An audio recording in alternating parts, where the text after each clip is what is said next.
Estamos aqui reunidos para o nosso 10º encontro. Peçamos então hoje a intercessão de Maria Santíssima para que ela possa nos ajudar nessa caminhada a gestar esse fruto da palavra que iremos agora meditar, que iremos agora estudar, para que possa realmente, assim como o exemplo dela, formar em nós, em nosso ventre, ser fecundado essa palavra que é o próprio Jesus, para assim nos conformarmos a Ele. Ave Maria, cheia de graça, o Senhor é convosco, bendita sois vós entre as mulheres, bendito é o fruto do vosso ventre, Jesus. Santa Maria, Mãe de Deus, rogai por nós, os pecadores, agora e na hora de nossa morte. Amém. Em nome do Pai, do Filho e do Espírito Santo. Amém. Então agora estamos no 3º capítulo do Evangelho segundo São Marcos. Iniciando ele então, vamos ver agora o homem com a mão atrofiada. E entrou de novo na sinagoga e ali estava um homem com uma das mãos atrofiada. E o observavam para ver se o curariam no sábado para o acusarem. Ele disse ao homem da mão atrofiada: levanta-te e vem aqui para o meio. E perguntou-lhes: é permitido no sábado fazer o bem ou o mal, salvar a vida ou matar? Eles, porém, se calavam. Repassando então sobre eles um olhar de indignação e entristecido pela dureza do coração deles, disse ao homem: estende a mão. Ele a estendeu e sua mão estava curada.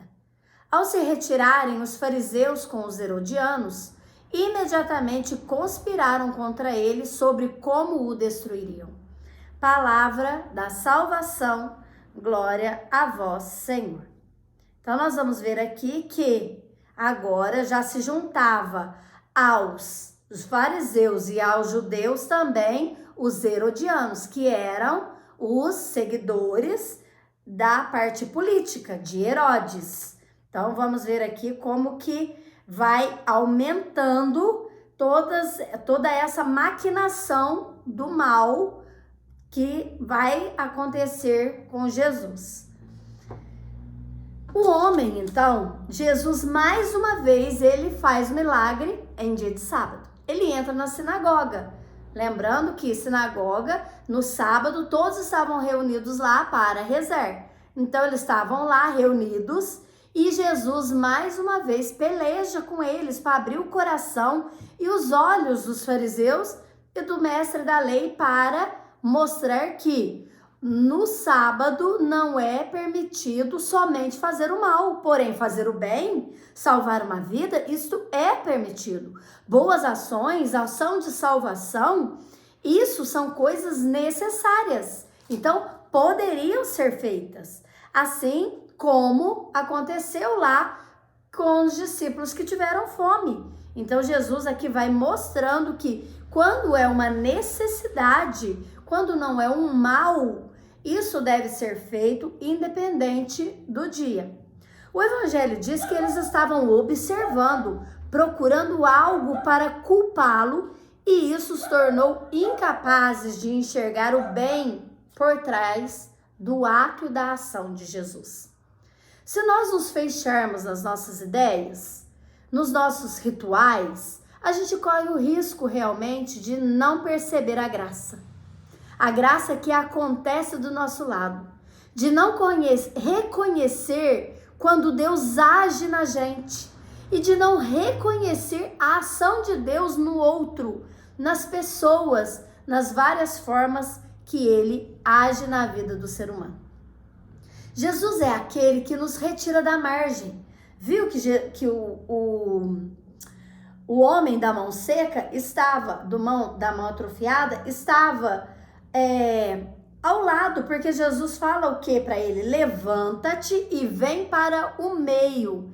Então Jesus é aquele que nos tira da margem, é aquele que nos coloca no centro, nos chama, ele chama os pecadores, e aí a gente também tem que fazer isso com os outros, acolher a todos, chamar os pecadores para o centro, nos alegrar quando um pecador, né, sai da margem e vem para o meio. Aí nós também temos que parar com todos os julgamentos. Assim como os fariseus, os mestres da lei, observavam, quantas vezes em nosso dia a dia nós também temos esse mesmo olhar? De observar. Mas observar para quê? Para julgar e não para ajudar.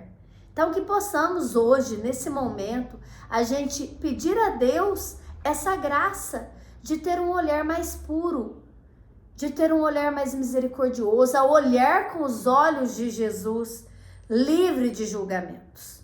São Beda nos diz em sentido místico que o homem da mão seca é o gênero humano ressecado e pela infecundidade das boas obras. Então o homem da mão seca seria nós, que não estamos mais conseguindo produzir boas obras, somos então infecundos. E aí somos curados pela compaixão de Jesus. Quando Adão e Eva estendeu a mão para pegar o fruto, essa ressecou. Agora, então, ela ressecou por causa da desobediência. Agora não. Agora, a hora que o homem, por obediência, porque o que Jesus fala? Estende a mão. É uma ordem que nós vemos aqui. Então, a hora que Jesus fala, estende a mão, eles obedecem. Então, pela desobediência de estender a mão para pegar o fruto, a mão do ser humano, o homem, a humanidade inteira é ressecada.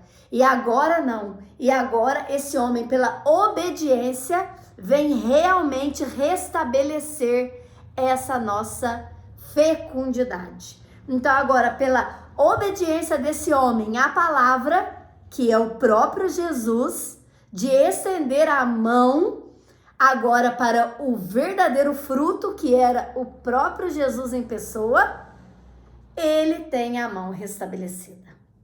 Então São Beda aqui vem nos dizer isso, que o primeiro homem pela desobediência secou toda a humanidade, a mão de toda a humanidade, a mão que produz, né? Então nós estávamos infecundos, incapazes de produzir obras boas, mas Jesus vem e com essa cura, misticamente, restabelece-nos e pela obediência desse homem, nós somos também curados dessa infertilidade, dessa desobediência. E nós somos então restabelecidos. Então é permitido fazer de Jesus, né? No sábado, bem ou mal? O que não era permitido era fazer o mal. Porém, agir com misericórdia é dever de todos nós, independente do dia. Pecar é que não se pode. Salvar, sim. Condenar, não. Julgar, não. Mas amar e compadecer-se do irmão, isso é necessitado. Isso é necessidade. Isso que Jesus vinha toda hora num sábado mostrar. Não tendo respostas, então o que eles fizeram? Se calaram. Porque mais uma vez Jesus havia compreendido os seus corações e as suas bocas não precisavam nem abrir. Seus olhos eram o espelho da alma deles. Então os olhos são o espelho da alma que nossos olhos têm falado aos outros. Mais uma vez dá pra gente pensar. Quando nos calamos, quando observamos o que realmente estamos pensando. Jesus aqui se entristeceu. Será que Jesus tem se entristecido ao penetrar os nossos pensamentos? Jesus, indignado, então, olhou entristecido para eles, que são tão duros e incapazes de reconhecer que Jesus era o verdadeiro mestre, aquele prometido, aquele que devia vir. E aqui nós vemos, gente, o pecado que não tem perdão. Só existe um pecado que não tem perdão, que é o pecado contra o Espírito Santo. E o que é o pecado contra o Espírito Santo? É não reconhecer a graça de Deus quando ela é realizada e se fechar para ela. Então Jesus aqui viu que eles estavam pecando por isso e do único pecado que ele não poderia perdoá-los. Jesus não precisou tocar no homem, na mão do homem, só pela obediência ela já ficou curada. Olha como a obediência cabe em todo lugar. Logo então, os fariseus, os religiosos, reuniram-se então com os políticos herodianos. Mesmo que um era diferente do outro, de pensamentos opostos, né? Olha, vamos lembrar que os fariseus, eles não gostavam de estar juntos. Eles queriam ser separados. Lembra que a gente viu num desses nossos encontros, acho que no 8º?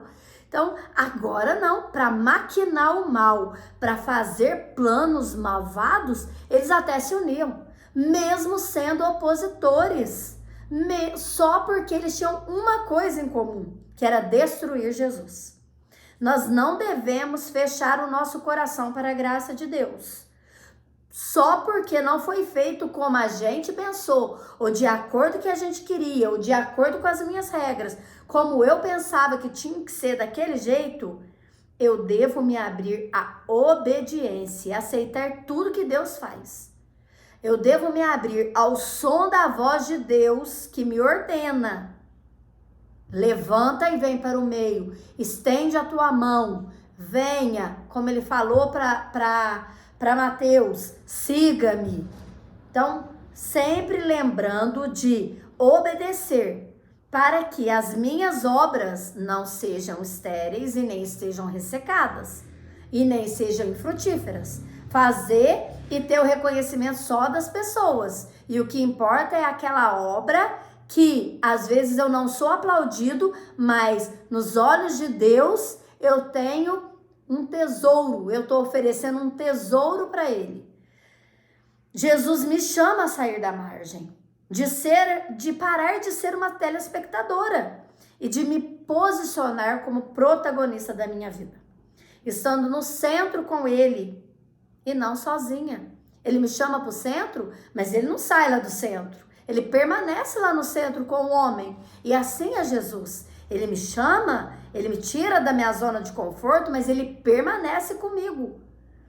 Ele me salva, independente do dia. Ele refaz a minha dignidade e ele faz com que a minha desobediência se torne obediência, seja restabelecida. Então, assim, a gente não pode nos fechar. Então, este é o único pecado que nós devemos parar. E aí, quando a gente se fecha, o que a gente faz? A gente até se junta com aqueles que a gente mais desprezava. Jamais eu vou fazer aquilo. Ai, não vai. Espera para ver. Se começar a ter um pensamentinho errado, se começar a ficar igual ali, só no meu mundinho, tem que ser do meu jeitinho, logo eu já tô junto com aquela outra que eu falava que não ia fazer. E fazendo aquilo até pior que aquilo que a outra fez. Então, jamais devemos julgar. Então, esses tipos de maquinações, isso é infrutífero. Isso é uma maldade pura, não tem utilidade nenhuma.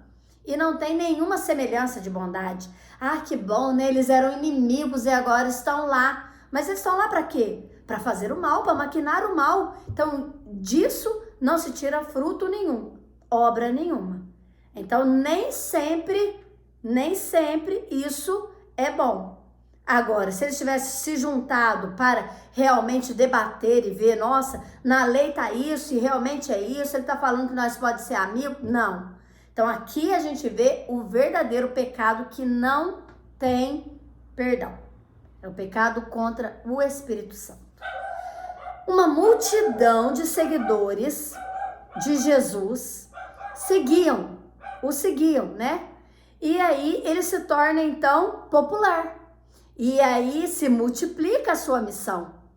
E a hora que a gente vê que uma multidão Quer dizer, gente, de todo jeito, agora até os herodianos que seguiam, mesmo que fosse assim, porque muitos daqueles ainda vão se converter, que estavam lá no meio. Isso mostra o quê? A nossa igreja católica. O que quer dizer a palavra católica? Universal. Que é isso então? É a igreja de todos, que acolhe todos. A nossa igreja católica, o nome dela traduzido é universal. Universal no sentido de universal no sentido de muitos, de todos, de um só, mas vários. Deu para entender? Então, os gentios, pagãos, fariseus, todos aqueles que se abrissem a Jesus, esse era da igreja de Jesus. Esse era o seguidor de Jesus. Antes era em torno de Jerusalém que a multidão se encontrava. E agora não. Agora é em torno de Jesus. Isso é o que nós veremos no nosso próximo versículo que a gente vai ver. Aqui a gente vê também que nós não devemos, voltando ao evangelho da mão seca, tá? Nós não devemos entristecer o Espírito Santo que habita em nós. Podemos então agora fazer só um minutinho de oração para o Espírito Santo, para que ele possa realmente vir purificar o nosso coração. Não podemos perder essa graça. Que agora ele vem e fala: quantas vezes o nosso olhar é de condenação e de julgamento? Quantas vezes eu olho para o meu irmão que está no centro e julgando e não me alegrando por ele? Quantas vezes eu sou desobediente? Então, que possamos agora, só por um minutinho, pedir mesmo que o Espírito Santo venha em nosso coração e cuide de nós, do nosso interior, para que jamais a gente entristeça o Espírito de Deus que habita em nós. Vinde, Espírito Santo de Deus, inunde o nosso coração, ajudando-nos a jamais pecar contra ti e te entristecer. Amém. Agora vamos então na nossa continuação do Evangelho segundo Marcos, capítulo 3, versículos de 7 a 12. Jesus retirou-se com os seus discípulos a caminho do mar, e uma grande multidão vinda da Galileia o seguiu, e da Judeia, e de Jerusalém, da Idumeia, da Transjordânia, dos arredores de Tiro e de Sidônia. Uma grande multidão, ao saber de tudo o que fazia, foi até ele. E ele disse aos seus discípulos que deixassem um pequeno barco à sua disposição, para que o povo não o apertasse, pois havia curado muita gente, e todos os que sofriam de alguma enfermidade lançaram-se sobre ele para tocá-lo, e os espíritos impuros, assim que o viam, caíam aos seus pés e gritavam: Tu és o Filho de Deus. E ele os conjurava severamente para que não o tornasse manifesto.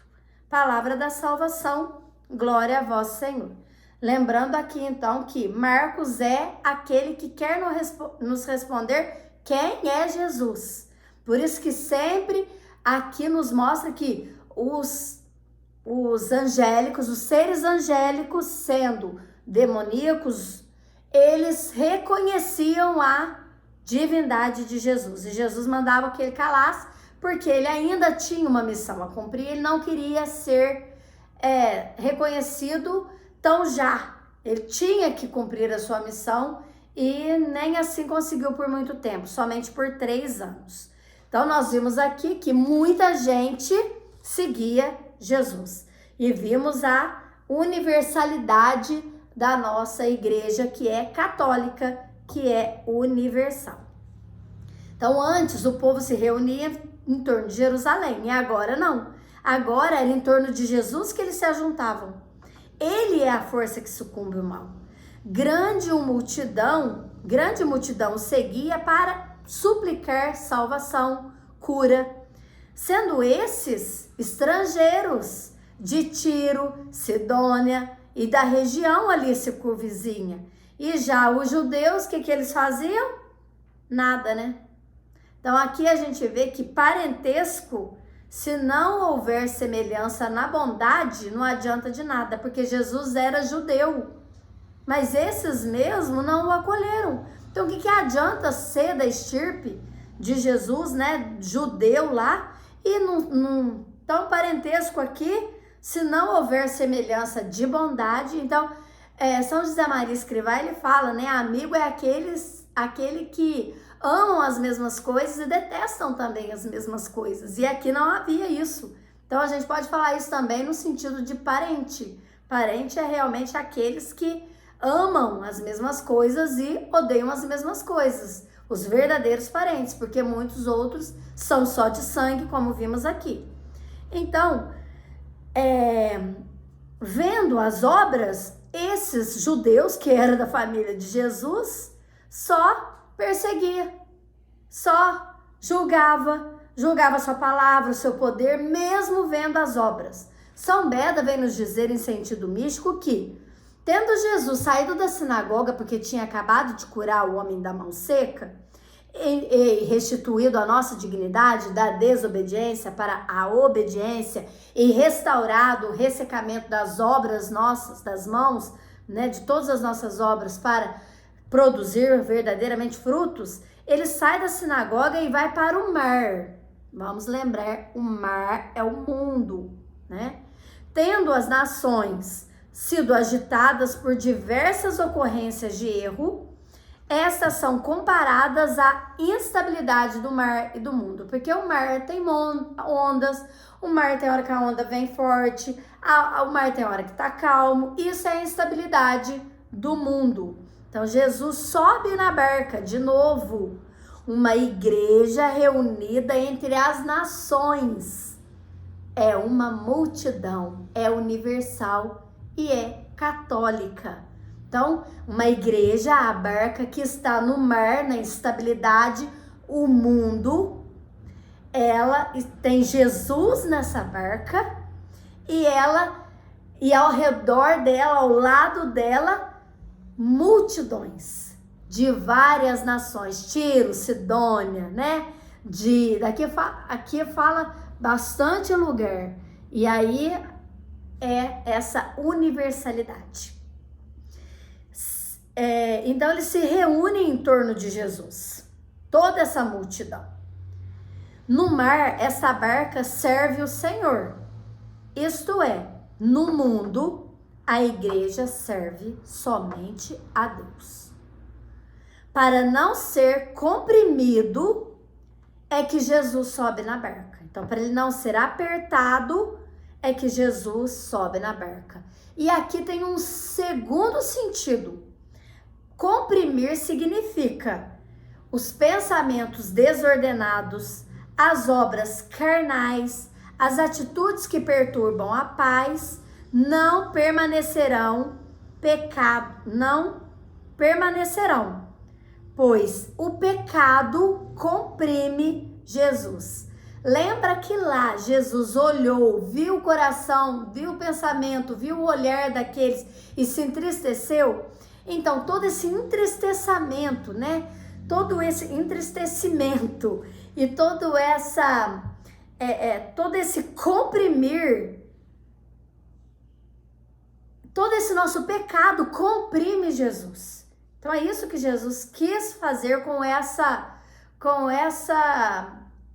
esse ato de sair do meio, subir na barca para não ser comprimido. Nesse sentido, não ser esmagado, não ser o mal não deixar, não reinar, né?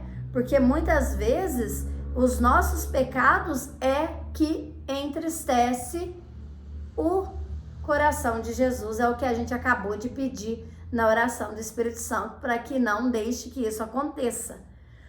Então vamos lá, seguindo o pensamento místico de São Beda, né? Então, os pensamentos desordenados, as obras carnais e as atitudes que perturbam a paz. Por isso Jesus sobe a barca para que ele não seja comprimido nesse sentido. Então, nós temos também que sair do meio para ir até a igreja, onde ir perto de Jesus, para que esses pensamentos desordenados deixem de nos comprimir, deixe de nos esmagar, deixe de nos fazer escravos deles. Porém, significa tocá-lo. O que significa tocá-lo? Pela fé e pelo amor, os que aceitam a sua vontade e aderem ao projeto de vida. Então, vamos lembrar aqui que no Evangelho nos diz que Jesus subiu na barca para não ser comprimido. Então, nós também devemos nos aproximar de Jesus para não ser escravos do pecado. E Jesus se deixava tocar por muitos. Então, o tocar em Jesus, o que é? É aqueles que aderem ao projeto de vida de Jesus, aceitam a vontade dele e deixam ele ser o Senhor da nossa vida. Então, todos os que tocavam eram contados como salvos. Então, todos nós que aderem, que queremos essa transformação, fizermos essa metanoia e tivermos todo esse caminhar que nós estamos vendo aqui, nós seremos contados entre os salvos. Já em sentido moral, São Teofilacto de Ocria diz que os herodianos, os homens carnais, e os fariseus, os homens ritualistas, queriam matar a Cristo. Os que seguem a Jesus devem sair da sua pátria. Isto é, o homem carnal e ritualista devem ser tocados para ser curados de seus pecados, que ferem a nossa fé e nossa consciência. Então, São Teofilacto diz que Jesus sobe na barca, isto é, nós, enquanto igreja, ele vem armar sua tenda e fazer com que o nosso corpo o sirva, de modo que as perturbações e as circunstâncias não nos esmaguem, não comprime a nossa razão e não afogue a nossa fé. Veremos então como a hora de Jesus não tinha chegado. Por isso, ele proíbe que os espíritos imundos o revelem. Mais uma vez, até os espíritos imundos reconhecem Jesus como Filho de Deus e os judeus, seus familiares, seus parentes, seus compatriotas, não. Continuam com o coração endurecido. Então, mais uma vez, vemos aqui a grandeza, o maravilhoso ensinamento que a igreja nos dá. São Beda nos mostrando no seu sentido místico e São Teofilacto nos mostrando no sentido moral, o que temos que fazer. Aqui na Catena Áurea, esse capítulo 3, o São Beda vem nos dizer também que nós temos que ter cuidado com o perigo grave da culpa inesculpável. Falando mais uma vez que se a gente não reconhece a obra do Espírito de Deus na vida do outro ou na nossa vida e atribui a outro, assim como em outra parte, em outro evangelho, será atribuído, ele expulsa demônios por Beelzebu, quer dizer, nunca é por Deus, é por Beelzebu. Isto é uma culpa inesculpável. Mais uma vez, o pecado que não tem perdão. Então, que possamos realmente hoje estar abertos a essa palavra de Jesus que venha e nos chama para essa igreja universal, que nos chama de filhos, que nos chama de família, que nos ensina a como não ser sucumbido, que nos ensina a como aproximar e poder tocar ele. Que possamos então, nesse estudo de hoje, pedir a graça mesmo do Espírito Santo, que nos auxilie para que possamos conformar a nossa vontade à vontade de Deus e que possamos realmente deixar que o Espírito Santo de Deus habite em nosso coração, porque Ele tem a sua tenda já armada em nós, mas assim como diz São Teofilato, nós podemos sim sucumbir e apagar e abafar essa chama da fé que existe dentro de nós e que nós recebemos no batismo. Então, que o Espírito Santo não permita que nesse estudo hoje, Jesus e o Espírito Santo de Deus possa vir reinflamar essa chama de amor e reavivar em nosso coração esse dom, essa certeza, essa esperança, essa chama da fé que existe dentro de cada um de nós. Vinde, Espírito Santo, enchei os corações dos vossos fiéis e acendei neles o fogo do vosso amor. Enviai o vosso Espírito, tudo será criado, e renovareis a face da terra. Oremos, Deus que instruíste os corações dos vossos fiéis com a luz do Espírito Santo. Fazei que apreciemos retamente todas as coisas segundo o mesmo Espírito, e gozemos sempre da sua consolação, por Cristo Senhor nosso. Amém. Em nome do Pai, do Filho e do Espírito Santo. Amém. Até a próxima.